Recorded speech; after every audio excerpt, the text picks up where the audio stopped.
All right, well, thanks for coming, everybody, and everybody who's going to tune in on Facebook Live. Thank you to our gracious host for putting on this event. My name is Deja A. I'm running for City Council at large. I think a lot of people by this time kind of know a little bit about me. I am the first transgender woman to run for public office in the city of Philadelphia. One of the facts that I'm very proud of, but that is not what makes me qualified to run for City Council at large. I've done a lot of work in a lot of different areas. I'm someone that has experienced a lot in my life. I have experienced addiction. I've experienced homelessness.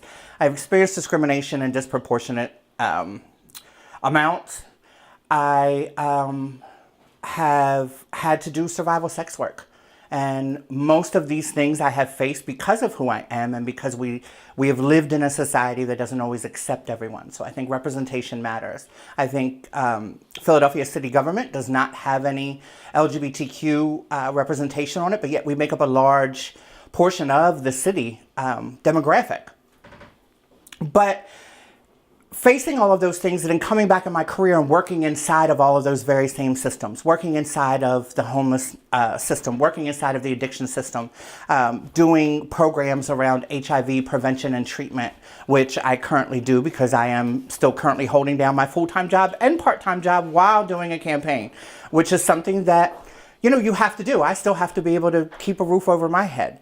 But I worked inside of all of those systems and I learned, you know, my life experience showed me what it's like to experience those things and have to need those resources. But working inside those systems showed me where our city is falling short, where our city agencies are not doing what they should be and what they could be doing for the residents of Philadelphia. We have over 400,000 people living in poverty in this city. We have over 6,000 people living with housing instability. 79% of those are people of color. Yet we tend to focus on Center City. Center City is not where they're at.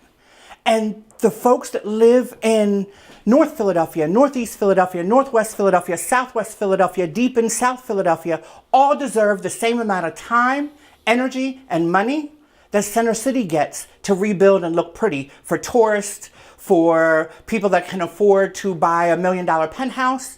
Those people that are living in a $30,000 house way out deep in North Philadelphia that may have grown up in that house deserve the same resources that everyone else deserves. And it's time that we make Philadelphia an equitable city for everyone.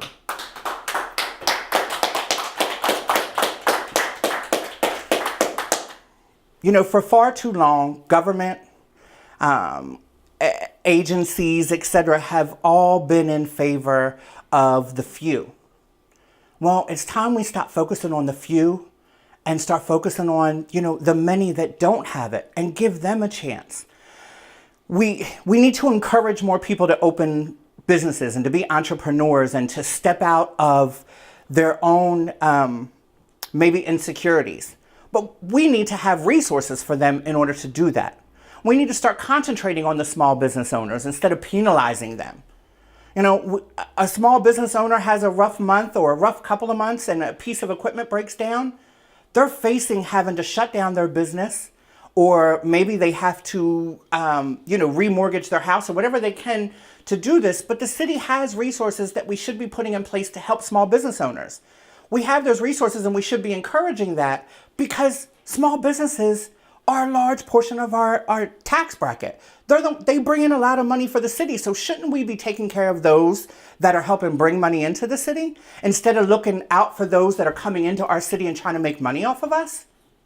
We have these big developers that are not even from Philadelphia coming into Philadelphia and gentrifying neighborhood after neighborhood after neighborhood with tax abatements and all the other breaks they get, or big corporations that come in and get these huge tax breaks if they build here, if they, put a building here, and if they hire some folks. Well, why are we giving them tax breaks and not the people that are from Philadelphia, that live in Philadelphia, that are struggling to pay rent, to pay mortgage, to pay their kids, tuition or pay for their kids' health care or whatever else it is? Why are we not looking out for them? It's the haves and have-nots, and the haves just continue to get more and more and more, while the have-nots continue to get less and less and less and less. And I think that We need to make sure that we have representation that understands that. And in order to truly understand that, I think you have to have experienced it. By experiencing those things, it gives you a certain level of empathy and understanding that you cannot get just by learning about something, by reading about it in a book because you went to school and learned about it for 4 or 8 years. College is great. Not all of our students are going to go to college. We need to be putting more resources into educational programs for students that are in high school that may not want to go to college. Why aren't we building a school to career pipeline instead of continuing with a school to prison pipeline? There are resources there for us to do. There are things that we can do. The money is there. The problem is we have to stop putting the money into things that we know are not working for everyone and take those funds and put it back into programs that will help those that need it the most. We are, I think it's like 17% below, I believe it's about 17% below the national graduation rate for high school students in Philadelphia. That's a big percentage. It may not sound like a big number, but it is actually a big number. And why in Philadelphia, a city so rich in history and so rich in culture, are we not taking care of our own? Making sure that we're funding our schools properly, making sure that every kid has access to a world-class education. That's a right. That's not a privilege. That's a right. Charter schools. If we can fund a charter school, we can continue to fund community schools. We can continue to fund public schools. We can make sure that the schools stay open and have quality education and safe environments for the students that live in those neighborhoods. No parent should have to put their child into a lottery in the hopes that they're going to have a better life than they had. Every single child deserves the same chance. I shouldn't have to draw a number, just like we had to draw a number as to where our placement on the ballot. We reached in a coffee can, pulled out a little red ball, and mine said number 2. Yes, I'm grateful for that. But that's not how we should be, placed on every ballot.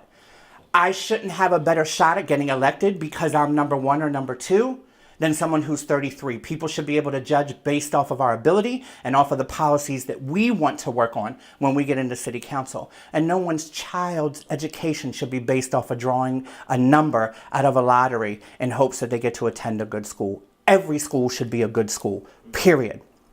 We have landowners in the city of Philadelphia that are they're given a choice as to whether they want to pay taxes on their property or not.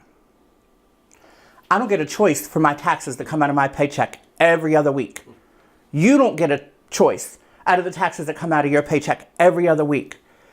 Why does a school that's worth well over $1 billion get a choice as to whether they're going to pay taxes or not?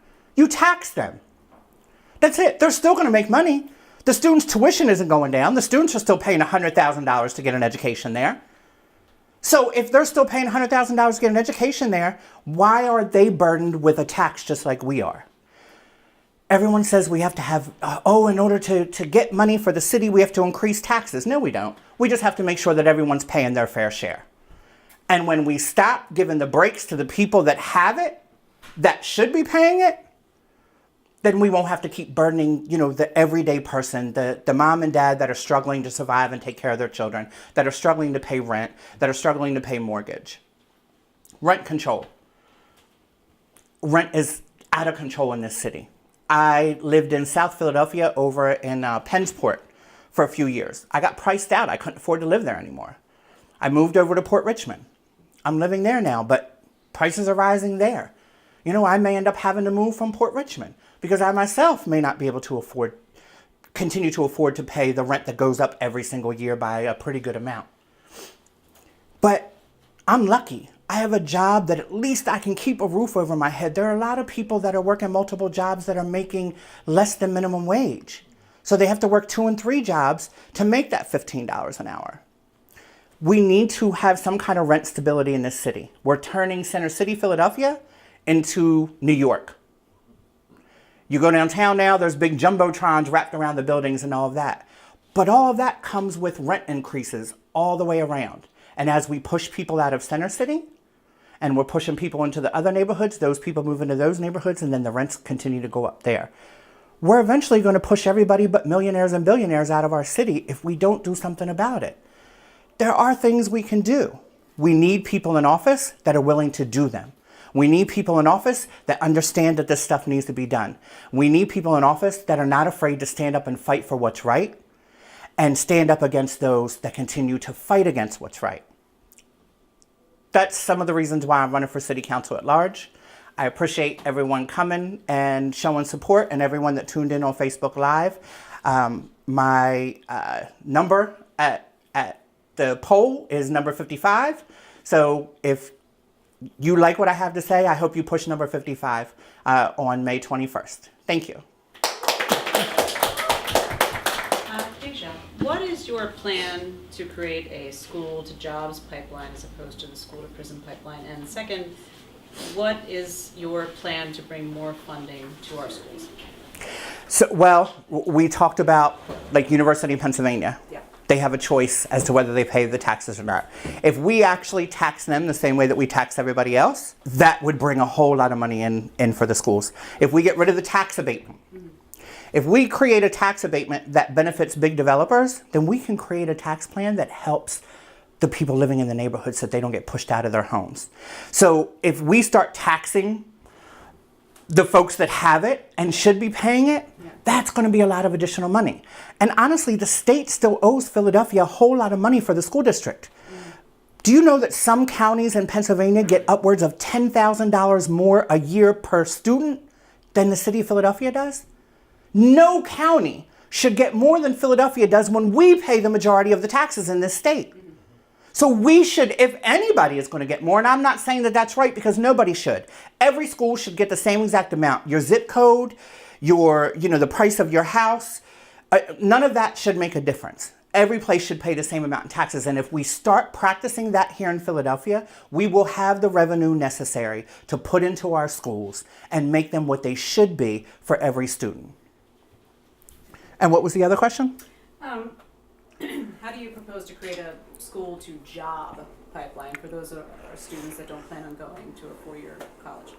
So there's programs that exist. So there's trade programs. So kids can go into schools. I shouldn't say kids. Young adults can go into schools, and there's programs there that they can take a trade. They can learn a trade. They can learn a skill. And I think what we have to do is increase the funding to those and increase the awareness of those. But in order to do that, we need more school counselors because we depend on those school counselors to catch the kids that the kids have some behavioral problems or people think they're behavioral problems or whatever the case is. That school counselor is the one that can catch that, diagnose that, or address that, and then say, hey, you know what? Maybe the way we're doing things with you is not working. Here's an alternative. Yeah. I don't think we should call it an alternative school because we branded that a long time ago for kids that were bad. But if we have more school counselors, they can address whatever that youth is going through. What if that youth is dealing with two parents that are in addiction? Or what if that youth is dealing with one parent that's in an addiction? And they're not sharing that information, but they're coming to school having problems every day. We need to start addressing people's traumas instead of looking at them, oh, they're a problem child. No, they're not a problem child. They are a product of their environment, and it's an environment that we continue to create by not doing what we should do. And one of the big things for me is putting more counselors in school because those are the ones that are tasked to address those issues and catch those issues in our youth. I think we should have more training for teachers too to be able to catch those issues as well. I've watched many, many times where the youth are diagnosed with a behavioral problem, and instead it's actually a physical issue, something that a doctor could take care of, like, maybe a chemical imbalance or something like that. And without school counselors or anybody there that could address that, we're falling short for our children. And we're suspending kids, we're putting them in places that they don't need to be when it's something they don't have control over. Yeah. Some context before I get to my question.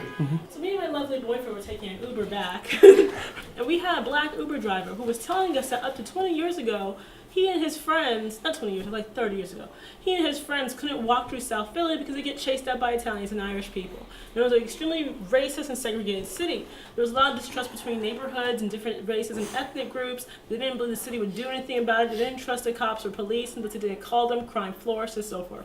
And I think everyone in the room is somewhat familiar with this history. And even though the city has made some progress, I see that as a new resident of Philadelphia, and a lot of the election conversations, it's racially charged. People are very much divided on their vote based on the race of the candidate. Even if other candidates have platforms and issues that they support, they just don't trust that a person that doesn't look like them in office is going to look out for their issues. If elected to council, what would be your plan to start to heal some of the lingering racial wounds across neighborhoods and groups within the city? Racial, ethnic, citizenship status. What would you do to sort of address that and help the city heal? Because I think that if that problem is not addressed, we'll continue seeing a lot of the strife between neighborhoods and violence and distrust of services. I hear you very much, and as a Latinx trans woman, my appearance has afforded me some privilege as far as my skin color and stuff goes. So, but being a trans woman, I get, the divide, because I also am someone that society sees, or large portions of society sees, as someone that does not belong or should not exist, or I don't want them in my neighborhood, I don't want them in my school, I don't want them in my child's bathroom. So I get that, I think, on a little bit of a different level than maybe the average person does. But I think communication is a big issue. I think that we're not addressing it. I think there are certain groups of people that are talking about this, and then there are the other groups of people that just aren't paying it any mind, or they're not open to having the conversation because they don't see it as an issue. Or they're just uncomfortable bringing it up. That too. I think one of the things I say about Donald Trump is that I'm grateful for one thing that he did. And he woke a lot of people up to realize that racism was still alive and well in this country. I think a lot of people thought that, oh, it went away. Oh, it's not the same as it was before, so it's no longer an issue. Yes, those were people that were living in their own little world and their own little privilege and didn't recognize what all we were going through. I think communication is key. I think we have to start having these conversations, but it needs to start coming from our leaders. It needs to be our leaders are not afraid to go out to the different communities and have these tough conversations. And whether that's town halls, whether it's community discussions, one of the things that I currently do is I work with the Deputy Commissioner of the Philadelphia Police Department on trying to build a bridge between the LGBTQ community and the Philadelphia Police Department, because traditionally we all know they have not been good to us. My activism itself started out of years of police abuse, and then I fought back one night, and when we got into the fight, I ended up arrested and all this other stuff, and I sued the city for that type of discrimination. Now, when I say that I'm working with the Philadelphia Police Department, I don't mean that I'm working with them and, we're great friends and, I'm doing it because I love police. I'm doing it because I'm trying to figure out a way how we can make sure that we hold the police accountable for, when they mess up, when they treat others differently. So whether that's people of color, whether that's queer people, LGBTQ people, immigrants, all of them, and making sure that there's some folks there that can hold them accountable. So I think we also need to start helping to create more leaders like you that are willing to have these conversations, but are in a space that they can have the conversation with people that may not understand, because that's where it gets tough. You put two different groups of people together that don't necessarily understand, and the communication, kind of falls short. And then when we lose that line of communication, then we lose the ability to mend the fences, so to speak, or get a better understanding of it. I myself, because I haven't walked through life, recognized as a person of color, cannot always understand what a person of color goes through on a daily basis. I can only guess that as a trans woman and getting recognized sometimes walking through life as a trans woman, and the discrimination that I felt, it's very similar. So again, that gives me a little bit of an understanding and an empathy towards it. And the only thing that I can think of is that we really need to start having these conversations, but we need to start having them on a wider scale. And we need to start figuring out ways to bring both sides to the table to have these open, honest dialogues. They're going to be tough and they're going to be uncomfortable. But if people are not willing to deal with something that's tough and they're not willing to get uncomfortable, then we're not going to be able to make a change. We can't keep allowing people to stay in the same place and just leave because they think the water is calm. I feel like, it's almost like a body of water. As long as it stays under the surface, they don't care what's under there. They only care about what's at the top of the water or above it. But when you have racism lying just below the water, it never improves. So we've got to create those waves. But in order to do that, we have to be willing to have those tough conversations. And that needs to be the leaders that step up and bring people together to have those tough conversations. And we need to make sure that our elected officials are representative of the communities that are facing these things. So it has to be folks that understand it. I think this last year, I attended an event and there was 4 female politicians sitting on the thing because we elected 4 female politicians. That's amazing. That was wonderful. But it was 4 white female politicians that all had a particular story, all had these big degrees, came from a certain background. And while it was great that we elected these 4 women, we still have further to go to make sure that the people that are making policy and legislation for all of us represent all of us and look like all of us. So, we can look out on the House floor now and see we see a lot more diverse people in the House, but it's still a small percentage of diverse people in the House. And I think we have to continue those conversations and we have to continue getting out there and electing people into office that represent everybody. If you're successful on city council, day one, you get to City Hall, your first piece of legislation you introduce. I know it's a tough one. Right. Good question. No pressure with that one. No pressure with that one. Everything starts with the kids. I honestly think everything starts with the kids, and I think, I can't go in there and say my first piece of legislation I'm going to introduce. I'm going to go in there and take a look at all the legislation that has been introduced and figure out how we can take, in order to get something passed in city council, you have to have enough votes to do it, right? So I can't just walk in there on my first day and throw down a piece of legislation and expect Helen Gim and Alan Dom and, everybody else to be like, oh yeah, we're just going to vote with you, Deja, because you're new here. They're going to look at me like, bitch, you just walked in here and thought you could take over? So in all honesty, I'm going to walk in there the first day, and those that I haven't met, I'm going to make sure I introduce myself to. And then I'm going to try and open up a dialogue with them and try to build a relationship with them to figure out what they're passionate about and what their views are. And then see what we can come together on. And hopefully I can find enough allies in there that kids are their focus. And then we sit down together and we look at legislation that may have already been introduced and either didn't get passed, or some ideas they may already have rolling around in their head, but they were looking for allies to do it. I think realistically, to think I'm going to walk in there and slap down a piece of legislation on my first day, actually, that's not realistic. I don't feel like it is. No, I know. I was just saying a hypothetical, just to figure out what your top priority was. Yeah, my top priority is kids and schools. Okay. Making sure that we start focusing on kids and schools, and I think a big part of that is making sure that we're doing what we're supposed to be doing with the soda tax money, that we're making sure we're funding pre-K, and that we get good pre-K up and running in every single area of this city so that every single child gets a good start. Pre-K is their first introduction into the educational system. And if we give them a good start, I think that's going to make a difference for the rest of their years in school. So my focus is going to be on my immediate focus is definitely going to be on the kids and education. Okay, thank you. Mm-hmm. These are really hard times, right? Every day I think we wake up and feel like we're smacking our head against the wall with how frustrating the world is writ large. But what gives you hope every day? What makes you wake up and feel like you can do this work and make a difference? I am a Latinx trans woman who was running for public office in the city of Philadelphia. And 20 years ago, when I was a sex worker and I was facing addiction and I was battling homelessness,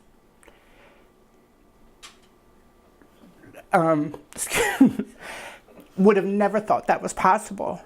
But every day I work in communities, of people that are still dealing with homelessness, that are still dealing with addiction, that are still doing survival sex work or whatever it is they have to do to simply get by. And seeing them every day and working with them every day and watching them still get up every day and still fight through that every day and still come and meet with me every day, whether it's to get a token or it's just to have a conversation or it's to get something to eat, gives me hope, because as long as they can continue to put one foot in front of the other, just like I can, then, the possibilities are endless. And I received a phone call the day I drew number 2. I left there and I went over to the Marriott. I needed a drink. And I ran over to the Marriott to get a drink. And I'm sitting there, my phone rang. And this young lady, Deja, it's so-and-so. Do you remember me? We met. I said, oh, yeah, hi. How are you? And she said, I was calling to tell you that I just saw you drew number 2. And she said, I'm a single black mother. She's cisgendered and heterosexual. She said, but watching what you're doing is giving me hope and making me realize that just because I'm a single black mother, that doesn't mean that's all I am. That doesn't mean that's all I can be. You're showing me that I can be anything that I want to be, and I wanted to let you know that. And that meant everything to me, because hopefully there are other people out there that see people that, maybe they don't think they could be a politician. People have been telling me for the last 3 years, Deja, you should run for office. Well, I'm not a politician. Are you crazy? I curse too much. And they kept saying it to me. And then finally, I had to reevaluate how I viewed politicians. Why should politicians have to have a law degree? Why should politicians have to have lived a life, where they were born and bred to be a politician? Why should they have to come from a certain family? Why should they have to have a certain amount of money? So for me, I had to reevaluate, wait a minute, that's the problem, because we have all these people that came from all these places and kind of were born and bred for this. And then they get into office and then we wonder why we're in the shape that we're in today, because we're lacking the life experience in our politics today. So, and I think this last election, we saw more than ever, we're seeing people, many more diverse people. We're not there yet by any stretch of the imagination, but seeing all these women being elected and seeing these women of color and seeing the first woman, wearing Muslim garb and stuff, to get sworn in was amazing. And I think that gives hope to so many people that we can change and we are changing. We just have to hang in there long enough and fight hard enough to make sure that we continue on this road. What would you say to the people who get into the ballot box and are overwhelmed by all the choices, don't recognize any names, but remember, oh, I saw Deja on Facebook Live that one time, so maybe I'll vote for her, but I don't remember anything else. Like, what would you say to those people? Well, I would tell them first, make sure you push number 55. That's a safe bet. Go ahead. Vote for Alvarez. But I would tell them this can be confusing, right? Mm-hmm. Like, if you look at that ballot, there's a lot going on there. You're like, oh my God. It's like, whoa, okay. I'm 55, so, how many numbers are before me? And then the way that they're laid out in the columns, and then the column goes all the way across, and it can definitely be daunting. But I think that's where we kind of have to start deciding, do we want to be an educated voter? Or do we want to just be somebody that's showing up to vote? So I would pay attention to the candidates. I would check them out. I would listen to them. I would look them up. I would check out their history. I would see what work they've actually done. I would see what they've been doing prior to ever running for office. Mm-hmm. Long before it was a thought. Oh, okay, what did they do? I would see how openly they talk about their life. And because I want a politician that's real. I want somebody that's open and honest about the things that they've done. I don't want somebody that's portraying themselves to be perfect. Because that's how we end up so disappointed in our politicians. So for me, I would say to folks to make sure that you're going in there with an idea already of who you're voting for. And in order to get that idea, you have to look these folks up. So look up who's running in whatever district you're in, or, if you're in Philadelphia, who's running at large. Know the difference between an at-large candidate and a district candidate. Look who's running for commissioner. Look who's running for Register of Wills. A lot of people don't even know that office exists, but it exists and it's still elected. So make sure that folks pay attention to all of that and look up every single candidate and check out their whole history. You can Google people now and find out just about everything about them. What would you want them to remember about you? What would I want them to remember about me? I would want them to remember about me that I am one of them, that I'm not coming from a different place. I'm not, we did a candidate forum on homelessness last week. Was it last week? And, I reminded a lot of the folks that were there have either experienced homelessness or are currently experiencing homelessness. And I wanted to remind them that although I'm standing up here today talking to you all about homelessness, I'm still one of you. I'm still someone that has to get up and go to work every day to keep a roof over my head. I'm one paycheck away, one paycheck away from being homeless again. And that makes a difference, making sure that we're electing people that are one of us, not them. And I think we have too many of them and not enough of us in office. You had a really hard go of it at some point. And you have a lot of my respect that you got through that. And one of the biggest issues that constantly comes up in Philadelphia is homelessness. So as someone who has lived it and gone through it, and not in a theoretical way, like you've actually been there, what would you say were the three main things that helped you get out of it? Because a lot of people, when they're talking about homelessness, they either say it's their fault, or we don't have enough resources to help them, or so forth. So what would you say were the things that really helped you in the city? From the city? Oh, well, okay then. Not from the city, from just anybody. No. The things that helped me were what I found inside of myself. Okay. And I think that that's one of the things we need to change. We need to have more resources for people because not everybody has it within themselves to always get out of their own situation. Sometimes they need that help. And, the way that we deal with homelessness in this city is shameful because we are experiencing it at epidemic proportions. We see it every single place, every section of the city that we go to now. And one, we have to stop vilifying it. We have to stop vilifying people that are experiencing homelessness because we don't know why they're experiencing that. There could be layers of trauma. They might be battling addiction. Whatever it is that they're battling, it doesn't mean they should be homeless. And it doesn't mean that they don't have the right to some sort of dignity and a safe place to lay their head. So, no human is expendable. And I think we really have to get into that way of thinking. There's programs already out there that exist in other places, like Housing First. There's a Housing First program where no matter who you are, if you're experiencing homelessness, doesn't matter if you're in addiction, it doesn't matter if you're dealing with mental health. The first priority is to get you, housing stable. Make sure that you have a safe place because once you have that safe place, then we have a better shot of being able to address the other issues that you're dealing with. For me, in all honesty, I can't say it was any resource from the city. I was very lucky that I still had some good friends and I still had ties to my family. And that kind of gave me the strength to realize that, okay, I need to do more. I can do more. I can find the strength to get out of this situation. And that's what I was able to do. I wish I could say it was resources from the city that helped me, but 20 years ago, you had a shelter with a bed that you had to be at by, 7 or 7:30 at night. And if you didn't get there by a certain time, then there was no more beds. And then you had to be out at the crack of dawn and carry whatever you had with you. You couldn't leave any of your stuff there. And while you were there, you had to hope that when you fell asleep, nobody came and took whatever little bit of stuff you had. And unfortunately, all these years later, many of our homeless shelters are still operating the exact same way. And those are the things that it's time to change.